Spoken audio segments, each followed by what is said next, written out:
की पहली और मेरे ख्याल से बड़ी खबर, सबसे बड़ी खबर जो कि आज लगभग सभी मीडिया हाउसेस पर छाई हुई होगी या फिर नहीं छाई हुई होगी, ये भी संभव है क्योंकि भारतीय मीडिया के बारे में हम काफी कुछ जानते हैं, काफी कुछ चर्चा हम कर चुके हैं पहले भी। तो अडानी पर जो है अमेरिका में एक बड़ा अभियोग चला है। तो अमेरिका का जो डिपार्टमेंट ऑफ जस्टिस है, न्याय विभाग, उसने क्या किया है, गौतम अडानी और उनके सहयोगियों पर भारत के अधिकारियों को करीब $250 मिलियन की रिश्वत देने के आरोप तय किए। 250 मिलियन मतलब करीब करीब 25 करोड़ डॉलर, 25 करोड़ डॉलर मतलब तकरीबन 2000 करोड़ रुपए के आसपास। यानी कि गौतम अडानी पर आरोप लगा है कि उन्होंने क्या किया, भारत के कुछ अधिकारियों को, भारत की कई सारी राज्य सरकारों के अधिकारियों को, और अधिकारियों में याद रखिएगा, अधिकारियों सुनते ही हमारे दिमाग में क्या आता है, आईएएस अफसर होंगे, ऐसा नहीं है। मतलब राज्यों के मंत्री और मुख्यमंत्री भी अधिकारी ही माने जाते हैं। ये मैं कहां इशारा कर रहा हूं बताऊंगा आपको। राज्यों के मंत्री और मुख्यमंत्री भी इसमें जो है अधिकारी माने जाते हैं। तो कई सारी राज्य सरकारों के जो अधिकारी हैं उनको उन्होंने कुछ $250 मिलियन की, यानी कि तकरीबन 2000 करोड़ रुपए से ज्यादा की रिश्वत दी। ये आरोप जो है अडानी पर अमेरिका की कोर्ट में तय किए गए हैं। ठीक है, अब ये तो आपने, ये तो बेसिक सी बात है, ये तो सबको पता होगी। अब इसमें कई सारी बातें समझने वाली हैं। ठीक है, तो ये मामला क्या था कि अडानी समूह की जो कंपनी है अडानी ग्रीन एनर्जी, वो क्या कर रही है, हरित ऊर्जा का उत्पादन कर रही है। ठीक है, तो अडानी की जो कंपनी है वो कर रही है हरित ऊर्जा का उत्पादन, और उसने क्या किया, भारतीय सौर ऊर्जा प्राधिकरण को अपनी ऊर्जा बेची। तो इसमें क्या है, जैसे मान लीजिए अडानी साहब की जो कंपनी है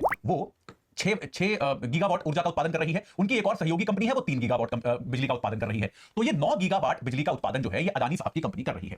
अब अडानी साहब की कंपनी जो है, उन्होंने ये कहा कि यार इसको हम तो कहां जाके अलग अलग राज्य को बेचेंगे, हम इस ऊर्जा को भारतीय सौर ऊर्जा प्राधिकरण को ही बेच देते हैं, और ये फिर अलग अलग राज्य सरकारों को भी, हर राज्य सरकार कस्टमर है वो ऊर्जा खरीदती है, तो राज्य सरकारें जो है वो सीधे भारतीय सौर ऊर्जा प्राधिकरण से खरीद लेंगी। ठीक है, अब अडानी समूह पर यहां पर आरोप क्या लगा, याद रखिएगा अभी आरोप के स्तर पे है। अडानी समूह पर आरोप क्या लगा कि अडानी समूह ने अपने द्वारा उत्पादित की गई बिजली जो है उसको भारतीय सौर ऊर्जा प्राधिकरण को बहुत ऊंचे दामों पर बेचा, क्योंकि भारतीय सौर ऊर्जा प्राधिकरण केंद्र सरकार का उपक्रम है, और केंद्र सरकार के बारे में यह माना जाता है, यह कहा जाता है हमेशा कि अडानी का अच्छा खासा प्रभाव जो है वो केंद्र सरकार पर है। तो बहुत ऊंचे दामों पर भारतीय सौर ऊर्जा प्राधिकरण को अडानी ने अपनी बिजली बेची।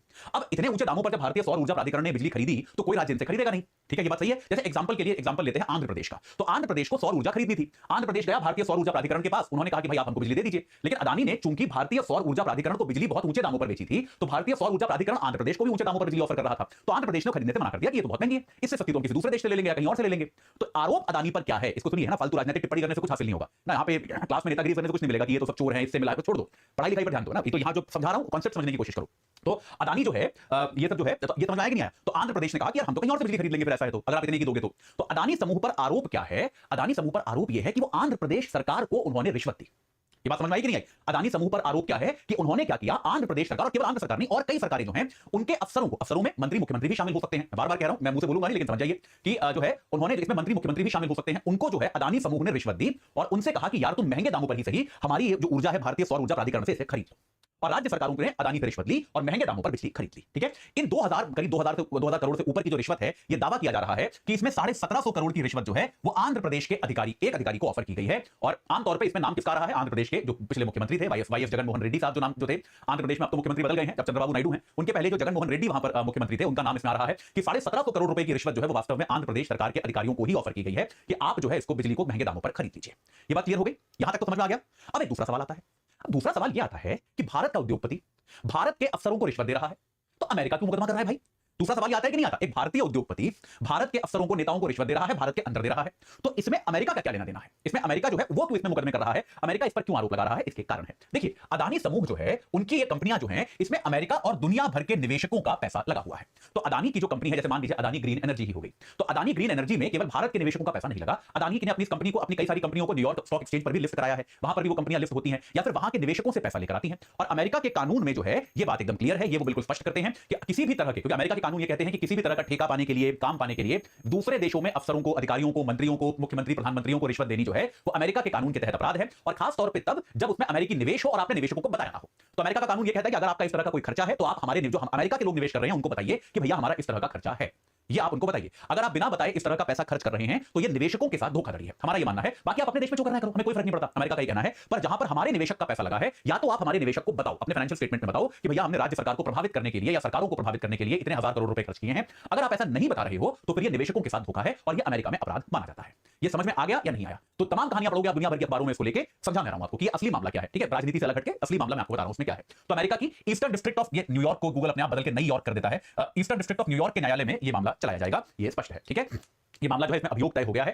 तो भाई अडानी समूह ने ऑब्वियसली इन आरोपों का खंडन किया है। अडानी समूह की ओर से बहुत ही संक्षिप्त सा बयान आया है, उसमें उन्होंने कहा है कि आरोप पूरी तरह से बेबुनियाद हैं और वो न्याय की प्रक्रिया का सहयोग करेंगे, और ऐसा उन्होंने कुछ भी नहीं किया है। ये अडानी समूह ने अब तक वक्तव्य दिया है। तो दूसरे मामले में भी अडानी समूह पर एक और ऐसा मामला दर्ज किया गया है, जो मैंने आपको बताया कि अमेरिकी कानूनों के अनुसार विदेशी अधिकारियों को रिश्वत देना और निवेशकों से यह बात छुपाना, यह अपराध है, ये आप नहीं कर सकते। ये क्लियर हो गया, ये स्पष्ट हो गया।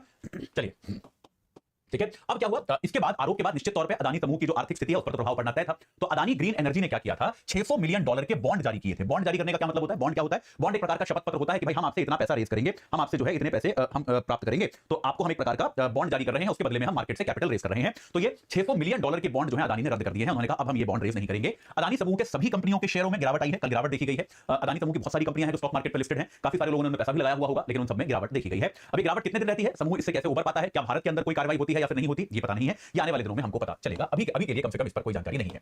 एक जो बड़ा प्रभाव पड़ने वाला है और जो अभी तुरंत पड़ना शुरू हो गया है वो ये है कि चूंकि ये प्रक्रिया जो है ये अमेरिका में शुरू हुई है, और अमेरिका जो है दुनिया का एक आर्थिक तौर पर सबसे शक्तिशाली देश है। मतलब इसको आप नकार नहीं सकते, आप अमेरिका को पसंद करो या ना पसंद करो, इस बात को तो आप नहीं नकार सकते कि यार अमेरिका आर्थिक तौर पर दुनिया का सबसे शक्तिशाली देश है। अब चूंकि अमेरिका में अदानी समूह की स्टैंडिंग को लेकर सवालिया निशान लग गया है, तो ऐसा अदानी समूह के अमेरिका में आरोप लगने के बाद जैसे केन्या ने तो तुरंत कर दिया, केन्या के राष्ट्रपति ने वहां की संसद में घोषणा कर दी कि भाई हमें ये नई जानकारी मिली है अदानी समूह को लेकर। तो अदानी समूह के साथ केन्या की सरकार ने भी कई तरह के समझौते कर रखे थे, अदानी बहुत सारे काम केन्या में भी कर रहा था, तो इन्होंने कहा कि भाई केन्या ने अदानी समूह के साथ किए गए अपने सभी समझौते रद्द कर दिए हैं। केन्या ने कहा कि भैया हमारे देश में अब हम अदानी को काम नहीं करने देंगे, जितने भी समझौते अदानी के साथ हमने किए थे उसको हमने रद्द कर दिया है। ठीक है, ये केन्या ने कर दिया है। आपको मैंने कुछ दिनों पहले पढ़ाया था कि बांग्लादेश जो है उसके साथ अदानी का ऑलरेडी पेमेंट का विवाद चल रहा है। बांग्लादेश कह रहा था आपको हम पे कर देंगे, अब बांग्लादेश भी अदानी पर और ज्यादा दबाव डालेगा कि यार अब जो है आप हमारी शर्तें मानो क्योंकि आप ऑलरेडी दबाव में हो। इसके अलावा अदानी ने बहुत सारा निवेश जो है वो श्रीलंका में भी किया हुआ है ऊर्जा उत्पादन के लिए, और अभी ये खबरें आ रही हैं कि श्रीलंका की जो नई सरकार है देसाई की सरकार, वो भी अदानी के साथ अपने संबंधों पर पुनर्विचार करना शुरू कर चुकी है। तो ऐसे में अब ये जो अदानी के जो विदेशी निवेश हैं, जहां जहां पैसा लगा हुआ है, जहां जहां बहुत सारे प्रोजेक्ट चल रहे हैं, क्योंकि अदानी समूह दुनिया भर में बहुत जगह निवेश कर चुका है, तो अब ऐसे में ये इनमें से कितने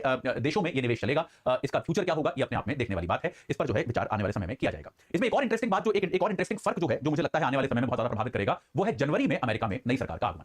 20 जनवरी से अमेरिका में सरकार बदल जाएगी और वहां पे डोनाल्ड ट्रंप की सरकार आ जाएगी। और ट्रंप जो है वो इनहेरेंटली एक वैचारिक तौर पर ही बिजनेस फ्रेंडली आदमी है। वो जो है बड़े बिलियनियर लोगों के साथ, वो खुद भी एक बिलियनियर रहे हैं, खुद भी बहुत बड़े बिजनेसमैन बिलियनियर रहे हैं, और वो आमतौर पर इस प्रकार के लोगों का समर्थन करते आए हैं। तो इस बात की भी काफी संभावना है कि जब ट्रंप की सरकार शायद वहां आए, तब ये जो अमेरिका की न्यायपालिका में और व्यवस्थाओं में अदानी के खिलाफ जो शिकंजा कसा जा रहा है, कोशिश की जा रही है, उसमें ट्रंप जो है थोड़ी सी राहत दे सकते हैं। लेकिन ये देखना पड़ेगा कि तब तक इस पूरी प्रक्रिया में क्या क्या किया जाता है, इसको एक बार देखना पड़ेगा। तो ये अपने आप में एक बड़ी इंटरेस्टिंग चीज होगी जिस पर आने वाले समय में हमको नजर रखनी पड़ेगी। ठीक है, चलिए।